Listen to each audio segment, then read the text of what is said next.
Hi, Richard here. So, this video is actually part of a series of videos that I've been giving about stopping using the word very, or stopping overusing the word very. Now, we did a video previously about using extreme adjectives. So instead of saying good, saying great. Instead of saying bad, saying terrible. Well, very good, very bad, great, terrible. But today I want to show you a different structure we can use in English, which is really varied, it's really impressive when you use it, and it's quite fun as well. And this structure is called similes. And what that really means is we're using as. Let me give you an easy example. Instead of saying he's very strong, we could say he's as strong as an ox. Now, an ox is a very strong animal. It's used on farms all the time to pull things around, or it was back in the day anyway, so we can say he's as strong as an ox. This is a really fun structure because it's really creative, and some of the ones are actually really funny, so they're good to learn. And like we always say, stuff like this is great to use in language exams. You're taking the IELTS, you're taking the CAE, you drop one of these into the speaking section, it's going to sound great. So I just want to go through 10 of these with you today. So let's have a look at number 1. Very crazy. Now, instead of saying very crazy, we can actually say as mad as a hatter. Have you met Jane's new boyfriend? Yeah, he's as mad as a hatter. He was talking about this story and that story. As mad as a hatter. This actually is an interesting story, and it comes from centuries ago when they used to make hats. They used to have lead in them for the frame of the hat, and then lead used to kind of get into the people who were making hats and make them crazy, apparently. So nice little bit of history in that phrase as well. So, as mad as a hatter, that's number 1. Let's have a look at number 2. Very boring. Now, instead of saying very boring, we could say as dull as dishwater. Let's look at an example of this. Imagine I'm at a conference and I'm speaking to one of my colleagues and I say, "What do you think of the last speaker?" And he might say, "Oh, he was as dull as dishwater. I thought he would never end. Talking for too long. It was as dull as dishwater." Number 3. Let's talk about easy. Very easy. Well, in fact, if something is very easy, it's as easy as pie.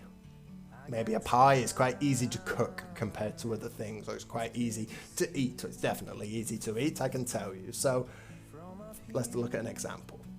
Is it difficult to find John's new apartment? No, it's as easy as pie. It's right across from the tube station.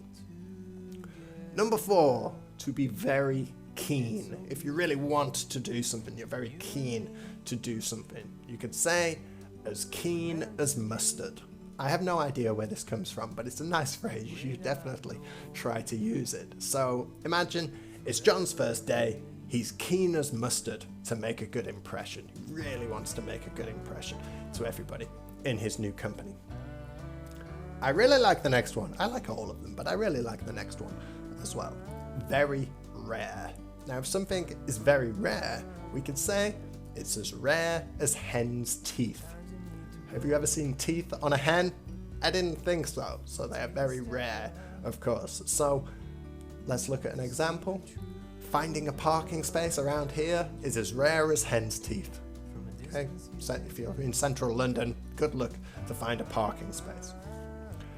Number 6, as sober as a judge. Very sober as a judge. We want our judges to be sober, right? Because they're the people who make important decisions in our society. So maybe a friend might say to me, "Hey, did you have fun at the party last night? Did you get drunk?" And I say, "No, I was as sober as a judge. I was the designated driver for the group. So it was my responsibility to make sure everybody got home safely. I'm not going to take any risks with that." Number 7, very relaxed or very cool. This is my favorite one. I'm serious about this one. As cool as a cucumber. I have no idea why, but we say as cool as a cucumber. Let's look at an example. Was John nervous before his big presentation? No, he wasn't nervous at all. He was as cool as a cucumber.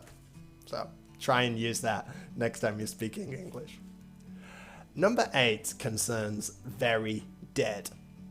And we can say as dead as a doornail. Now, normally we don't use this for people or animals because it's quite obvious if an animal or a person is dead, but we can use it for things a bit more abstract, for situations. So let's look at an example.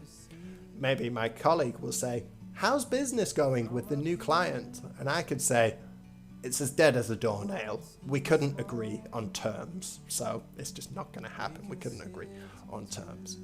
Or we could say, "John's bookshop in Paris is as dead as a doornail in August." If you've ever been to Paris or lived in Paris, Paris is famous for being quiet in the month of August. So I'm sure John doesn't sell many books. His shop is as dead as a doornail.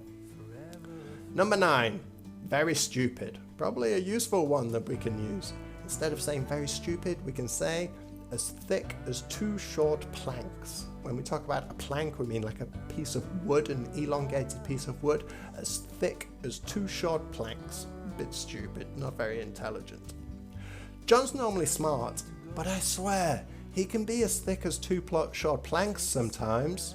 We all have a friend like that. They're generally quite intelligent. They make some stupid decisions at times.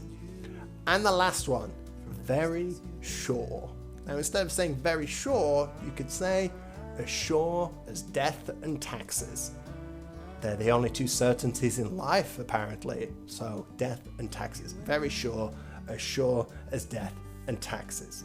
So, for example, we could say, imagine if my friend finds a new girlfriend, and maybe I'd say, as sure as death and taxes, they will not stay together. They're just not suited for each other. They have different personalities, different experiences. They're just different types of people. So, as sure as death and taxes, this relationship will not last. So, just 10 nice little variances for you. Again, it's really about trying to stop overusing the word very, to try and add some variety, to try and use some impressive verbs as well, and some impressive structures. Remember, language is fun, and we should try and experiment with the language. So, okay, we're going to do some videos in the next few weeks talking about some business English and things like this, but just today, I wanted to do something nice and fun for you. So, try and make some sentences down in the comments. I will check them for you. As sure as death and taxes, I will check them for you. And I hope that helps. Thanks. I'm just sitting here. I got time.